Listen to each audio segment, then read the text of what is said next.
Premièrement, quand on regarde même au niveau dans le contexte socio-historique, comme on le sait tous, il y a quelques années, l'aide médicale à mourir a été légalisée au Québec puis au Canada.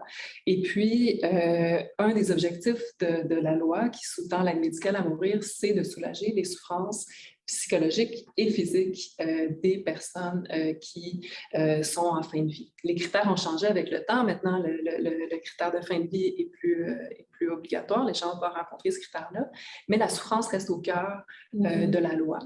Et puis, ce qu'on observe, c'est que les gens qui ont recours à l'aide médicale à mourir sont majoritairement des personnes âgées et beaucoup sont des personnes qui sont atteintes de cancer, généralement incurables. Donc, dans un contexte de vieillissement de la population où on sait qu'il y a de plus en plus de personnes âgées, dans un contexte où on sait aussi que plus on avance en âge, plus les chances d'être atteint d'un cancer incurable augmentent. On est conscient qu'actuellement, il y a un bon bassin de population qui est composé d'hommes âgés atteints de cancer incurable.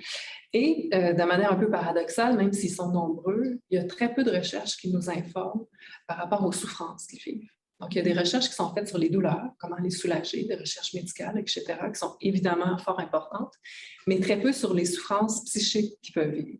Alors, évidemment que l'expérience d'être atteint d'une maladie incurable est loin de se limiter à ses dimensions physiques.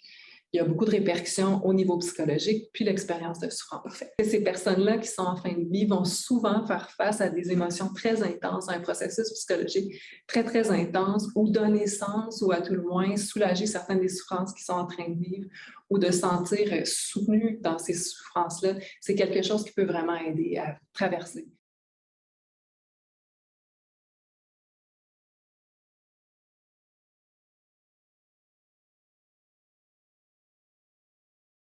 On constate qu'il y a beaucoup moins d'hommes qui consultent que de femmes, ce qui est le cas en général en psychologie, mais aussi encore plus particulièrement les hommes âgés atteints d'un cancer incurable.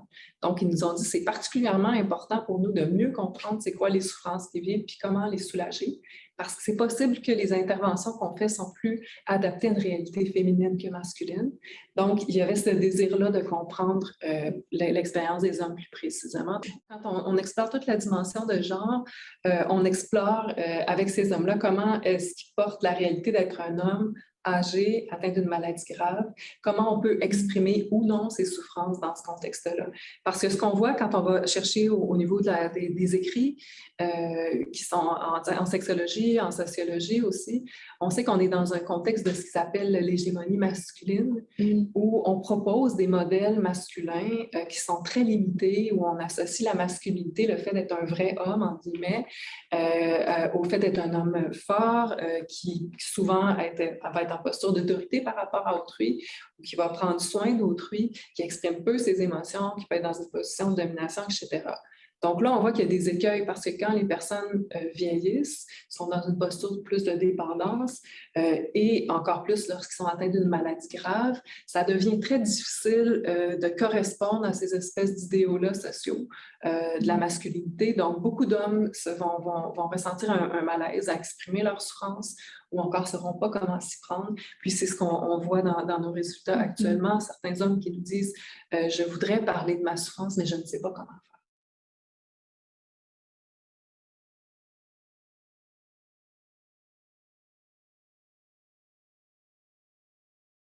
Concrètement, ce qu'on a voulu faire, on s'est dit, on veut donner la parole à ces hommes-là parce qu'on veut les entendre. Souvent, les populations âgées puis les populations de personnes qui sont atteintes de maladies graves, on va voir que souvent, on a tendance à parler pour eux, mais assez rarement à leur adresser la parole. Évidemment, il y a plein d'embûches parce que c'est compliqué d'aller rencontrer des personnes qui sont dans une posture où ils sont gravement malades. Donc, malgré toutes les embûches, on s'est dit que ça valait la peine d'aller entendre leurs paroles. Alors, ce qu'on s'est dit, c'est qu'on veut rencontrer environ une vingtaine d'hommes âgés de 65 ans et plus, atteints d'un cancer incurable et qui sont au courant de leur diagnostic, pour faire des entretiens avec eux puis leur demander quelles sont les souffrances qu'ils expérimentent, qu'est-ce qui les aide, qu'est-ce qui les aide pas, comment ça peut se lier à des enjeux de genre, de communication, de transformation de leurs rôles sociaux, etc. Vu que c'est une recherche exploratoire, vu qu'on a très, très peu de données sur qu'est-ce que vivent ces hommes-là, quelles sont les souffrances qu'ils expérimentent, on s'est dit forcément, il faut commencer par leur donner la parole de manière très ouverte. Parce qu'on a quelques idées de ce qui pourrait être souffrant, mais reste qu'on s'attend à découvrir beaucoup de choses à leur propos.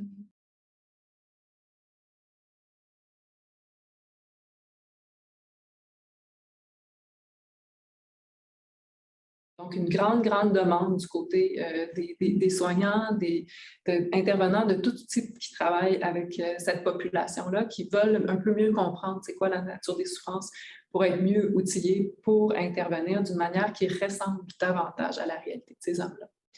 Même au niveau légal, puisque dans l'aide médicale à mourir, le concept de souffrance est au cœur de la loi, puis il y a peu de définitions, il n'y en a pas en fait. Il y a différents auteurs qui ont réfléchi à ce que c'est que la souffrance, mais on pense que ça peut apporter aussi un peu d'eau au moulin. C'est inscrit dans la loi qu'on devrait offrir aux gens des soins palliatifs de qualité et leur offrir de soulager leur souffrance physique ou psychologique d'une manière qui soit acceptable, évidemment, pour la personne qui veut demander l'aide médicale à mourir. Ben, encore faut-il qu'on sache comment le faire.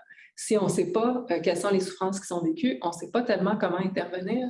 Est-ce qu'on est vraiment en train d'offrir un vrai choix? Oui, exactement, un vrai choix. La question se pose. Donc,